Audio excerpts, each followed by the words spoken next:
tervitus, Eesti. Tervitus ka minu siis poolt.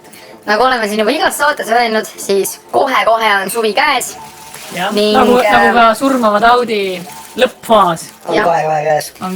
Seekord on lihtsalt suvi meile natukene lähemal kui eelmine kord. Nädal aega on veel minna. Et kes siis ei mäleta meie eelmine saadet, siis andsime teada, et panime tiksuma kella. Et vajadusel, kui me ei saa enne suve surmavat taudi kontrolli alla, vähemalt olukorda, kui me tegeleme numbreid kontrolli alla, siis ei ole meil lihtsalt muud valikut, kui teha nii-öelda looduslik suurpuhastus ning pühkida taud koos siis koos kandjatega siit minema, et saaks tulla uus inimene, taudivaba inimene. Uus ja parem inimene. Aga kohe-kohe on ka suvi käes ja juba siin naisterahvad käivad juba praegu, ma vaatan ikka väga napilt riides siin päitsi käes, et inimestel kipub ikkagi ära ununema siis surmava taudi üks põhilisi sümptomeid, mida ei olegi võib-olla nii lihtne märgata siin tänapäeva kummalises ühiskonnas. Seda küll, aga lihtsalt enne tahtsin veel küsida, et kus sa oled üldse näinud neid naisi? Ma ise olen küll ainult toast passinud tervena. No eks ma ka sealt internetist. Internetis oled vaadanud? Jah, ma vaatan pilte, sellepärast, et need on... Kirjeldad ise nendega ma julgen suhelda. Vastavad nõuetele, need pildid. Ja hakka ka. Mul on endal arvutil on selline ekraani peal on sellised liigutatavad maskid, et kui ma näen mõnda pilti, kus ei ole inimene maskiga, siis ma saan selle kohe siin ette nihutada. See on nagu kalendris on see, kus sa paned ära, mis päev on. Ja, selline. Aga ehk siis, et ikkagi tulles nüüd tagasi, et kõige olulisem tähtsam sümptom, mis ununeb ära surmava taudi juures.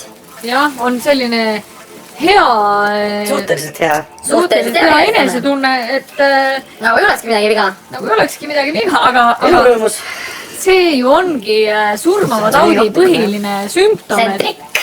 See on see, kuidas see taud üldse jõudis inimkonnani. No põhimõtteliselt. Et inimesed lihtsalt unustavad oma hea enesetunde ja päeva nautimise käigus ära lihtsalt, et meil on ikkagi pidev võitlus taudiga kogu aeg. Nähtamatu vaenlasega. Ei ütlekski, et nii väga nagu selle taudiga see võitlus käiks, see on meil nagu kontrolli all lihtsalt need inimesed, kes ei kuula korralikult sõna, nendega on võitlus põhiliselt. Jaa, ma olen täiesti nõus ja see ongi probleem, sest et kui mõni inimene unustab lihtsalt ära, et isegi kui tal on tegelikult suhteliselt hea olla, siis võib-olla ei peaks sõpradega väljas olema praegusel ajal. Et need inimesed lihtsalt annavad halba eeskuju. Ütleme, võtavad inimesed motivatsiooni ära maski kanda. Demotiveerivad inimeste maski kandmist. Äkki meil on midagi välja pakkuda, kuidas me saaksime ikkagi need mitte maskikandjad, eitajad siis ikkagi... Meiega ühte paatina. No, meiega nad kindlasti ühtse paati kunagi ei tule, aga... See on võimatu. Jaa, aga nagu visuaalselt võiks nad meiega suht sarnased välja näha küll. On mingid mõtteid kellegi. Jah, et lihtsalt ei ununeks ära, et ma siin tean, et on ka veel probleem tulemas, eks ole, selle päiksepaistelise ilmaga, et inimesed võivad endale need maskid nagu nüüd näkku päevitada, aga tegelikult sellel on ka lahendus olemas täiesti, et paned päevituskreemi ülejäänud nagu näo, mis välja jääb, jah, paned päevituskreemi alla, aga samas tegelikult mul just praegu tuli mõte, et mis vahet seal tegelikult on, nagu, et kas sul on see mask näkku päevitanud või ei ole, kus sa ilma oled, jah?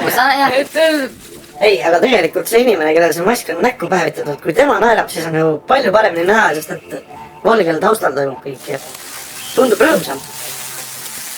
Ta võib tunduda rõõmsam, umbes nagu natuke klounidel siuke osa nagu puudub. Jah. Et võib-olla siis sellisel juhul võikski kohustuslik olla see punane nina nagu ka. Ja no ning kui sul ei ole kunagi näiteks eriti ilusad hambad olnud või üleüldse siis näo alumine pool, siis noh , mask varjub iseenesest selle ära . mis ma hambaarsti juures käinud näiteks . ja me ei pea hammastele raha kulutama selleks , et need hambad ilusad välja näeksid näiteks . et sa saad need lihtsalt ära katta maskiga . jah , Probleem aga lahendatud. lend on igalühel kodus , et siin otseselt mingit mäluda enam ei ole ka väga midagi vaja . mingi kõdi valmis . ning iseenesest mask toob ka siis ühiskonnas ka selle välja , et tänu sellele , et paljud inimesed kannavad maski , siis koledate inimeste protsent ühiskonnas lihtsalt väheneb . Jah. Need inimesed kaovad sinna maski taha ära . mistõttu siis statistikas , noh , statistikasse jõuab see , et lihtsalt riigis elavad ilusad inimesed . see on hea , aga võib-olla me saame need maskid kuidagi teha nagu nendele eitajatele ka atraktiivseks , et sõltuvust tekitavaks . ja maitse Jaa, näiteks vot, või jah. midagi seal võiks sees ahah olla , et küll . saad nii-öelda limpsata limpsida vahepeal seda maski seestpoolt . see oleks nagu üks variant , aga peaks ikkagi võib-olla olema , et kui sa juba korra paned maski ette , näiteks noh , keegi sunnib lihtsalt , turvamees poes ütleb , vot muidu ei saa süüa , pane maski ette ja paned maski ette ja siis peale seda sa oled juba konksu otsas . et see seal sees võiks olla tead selline nagu mingi kofeiini või nikotiini sarnane midagi , noh , sarnase mõjuga mingisugune selline Ergutis siis või? kemikaal või ja et nagu mis paneb turgutab üles ja mis paneb paneb sind sind nagu , kainet mõtlema . jah , turgutab ja paneb kainet ja õigesti mõtlema . õigesti , jah . nii et noh , natukene võib-olla on siin segane see jutt , sellepärast ausalt öeldes ma ei saa ise nagu väga täpselt aru , et millal see mask siis üldse eest ära on , võib-olla kui sa vahetad siis või Ja vahetamise mis ajal, ajal üldse oleks lubatud ilma maskita siis Vahetamise ajal. küsime siis siinkohal ka ära selle suure küsimuse , et kui sa sõidad üksi autos maskiga , siis teised autojuhid ju näevad sind ja sa tuletad meelde .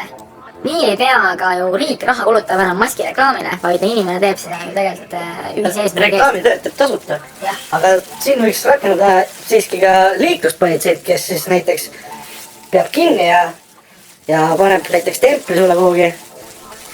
jah , et mitte liikluspolitsei ei karista , vaid annab maskikandjatele preemiaid , ergutusi . jah , või siis näiteks , et kõik inimesed võivad sõita näiteks 50-alase 60-ga , kui nad kannavad maski ja autos üksi . ei , aga siis , kui sul on 10 templit koos , alles siis võib-olla , et muidu hakkavad osaled loosimises , siis osaled loosimises , et Kes võib võib saada? saada endale õiguse 10 kilomeetrit tunnis kiiremini sõita nagu . see on päris hea . see on päris hea jah , ja öösiti võid minna jalaga punase tulega üle tee . kui kollane vilgub . aga sedasama sellist kerget motiveerivat või ahvatlevat funktsiooni võiks ka ju rakendada vaktsiinide puhul . et näiteks , et segad selle vaktsiini sisse natukene ketamiini või midagi , et kui , et inimene nagu tahaks isegi tulla . Tahaks tulla tagasi. vaktsineerima .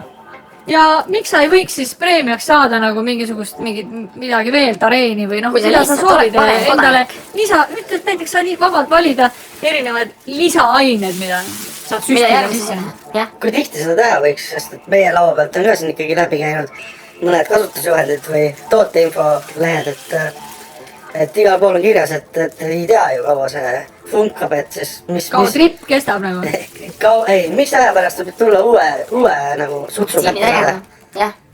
ja et millal sa oled jällegi surmava taudile . Jah. ma arvan , et avatud. see oleks Avatud. just õige , kui vaktsiinil ei peaks olema mingit tähtaega , millal sa pead uue vaktsiini saama , et sest et enam eelmine kehtestasid , nii et edasi ei tööta , vaid et mida rohkem , seda uhkem ole . ei , vaid no selles osas , et sul peab just kehtestama mingi piiraja , enne mida ei saa lihtsalt uut vaktsiini . siis inimesed lihtsalt noh , nad käivad vabatahtlikult . ja neil on vähemalt mingi motivatsioon nagu , et kohe-kohe on jälle see tore aeg käes , kus ma saan minna uut vaktsiini saama , aga kogu aeg ei saa . raha eest saad varem ka . suuremad summad lihtsalt tuleb välja käia kahjuks . iseenesest on ju tegelikult naljakas , et ikkagi teiste inimeste pärast me seda teeme , sest et teada on ju , et kui sa juhuslikult oled selle vastiku haiguse vastu vaktsineeritud , siis sa võid teisi ikkagi nakatada ja sul endal on lihtsalt , ise elad lihtsamalt seda üle . et see on nagu eriti teiste inimeste nimel . väga loogiline . igatahes see on , ma arvan , et need mõtted on väga väärtuslikud ja muidu me ei tea , mis peale suve saama hakkab , sellepärast et kas suve üldse tuleb ? kas see meil tuleb on nädal ju üldse , veel minna . kontserdid me üritame kõik ära jätta ikkagi ja proovime nii võimalikult palju ikkagi sundida inimesi neid reegleid täitma, kui see vähegi võimalik on, et 150 inimest 10 gruppides. jah, ka suvel võiks ju inimesed ikkagi muusikat nautida eelkõige kodus. ja klappidest. jah. ma isegi kusjuures mõtlesin, et tead, inimesed käivad klappidega tänavatel ringi, ma kogu aeg mõtlesin, et mida võiks sealt siis olla nagu kuulata, et võib-olla võiks mingisugune kohustuslik programm, mina näiteks isiklikult ma soovitaksin kuulata näiteks, et kuulad köhimist klappidest, et siis ei unune sul ära, et surmavad haud on ümberringi igal pool, sest et võib-olla peaks ka võib-olla need maskid muutuvad nii tavapäraseks juba lihtsalt, et see surmavad haud hakkab ununema. Miks me seda kõike teeme? Ja sa kuuled klappides kõhimist, sest nii kõigil juba klapid võib-olla võiksid siis nagu need jäätise autonaatsed autod ka ringi sõita, kus muusikat tuleb, et sealt tuleb ka köhimist. Ruuporitest köhimist. Järjepidevalt. Ja võib-olla nagu isegi mingi ägisemine, kus keegi sureb. No aga nii saaks ju valitsus hakata ka muusikutele, nende töötajatele muusikutele maksma ka raha selle nende töö eest, kui nad lihtsalt palkavad muusiku asemel lihtsalt köhivad. Neil on köhivad ja Salleri köhimine. Ja panevad selle, teevad nii-öelda sellest köhimisest ja sellest kunsti. Miks need kunstinimesed, mida nad ikka pasivad see niisama? Jah, nad võiks isegi tööle rakendada. Ja kuna nagu see muusika hakkab ennast niikuinii juba vaikselt ammendama, see võib tekitada mingit head meeleolu. Hea meeleolu teadagi on surmava taudi põhisümptom. Ja võib-olla tõesti nagu keelata lihtsalt ära mingi selline rõõmsameelne tegevuse. Inimene tuleb nägu naerul. Naerab seal laginal. Ilma maskita. Teadvustamata üldse, et see ongi ju surmava taudi põhisümptom. Kõik ülejäänud inimesed võivad saada nagu ikkagi mingisuguse trauma sellest, kui niimoodi surmava taudi patsient või see vabalt ringi. Jah, jookseb niimoodi vabalt ringi. Et see on nagu, ma arvan, et Siinkohal ma kutsuksingi üles teisi inimesi siis, kes seda peaksid pealt nägema. Korrale kutsuma seda inimest tänava peal. Jah, sest et mida sa naerad siin nagu? Politseijõud on niigi hetkel hõivatud muud oluliste tegevustega. Ja näiteks maskideta inimeste tagaajamine mööda linna. Ja nendel tuleb ID-d kindlasti küsida, see on teaduslikult välja arvutatud, et selline tegevus aitab takistada taudi levikut. Eesti rahvas, selleks, et suvi ikkagi tuleks ka sel aastal, siis palun käitu korralikult. Ja kutsuge teisi korrale. Jah, ja kindlasti selle kõige juures on võimalik pingutada ikkagi võimalikult palju ja seda me ka kõigil inimestelt eeldame. Loomulikult välja arvatud nendest siis, kes lihtsalt on värdjad. See on lihtsalt värdjad ja ei hooli teistest.